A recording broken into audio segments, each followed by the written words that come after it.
Macam mana? You jatuh. Apa Dia jatuh. Yelah, aku nak borak dengan dia ni. Kau apa sibuk lah kau ni. Hello, you. Sorry. Sambung. Ni member I. Okay, apa? Tersebar. Apalah. Nak dengar juga kau borak dua je. Ya, masalahnya awet aku. Kau tak sibuk sangat ni. Salah ke nak tumpang? Tak ada lah. Member I ni sibuk lah. Tapi ini kelakar lah kan. Okay, nanti kita call balik, okay? Alright, bye-bye. Dia cakap apa?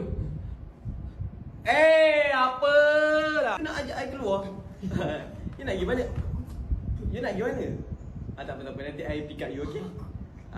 Okay. See you. Okay, bye-bye. Baik ke? Apa kau ni? Apa hal pula kau nak ikut? Tak apa lah. Aku nak keluar dengan aku. Lah aku ikut. Kau main je dalam league match ni. Dekat dalam elite match ni, dia akan tolong hampa matchkan dengan random people. So hampa boleh borak dengan mereka dekat dalam tu guys. Lepas tu mereka ada juga party room. Dekat party room ni memang rancak gila lah. Hampa boleh borak ramai-ramai dekat dalam tu guys.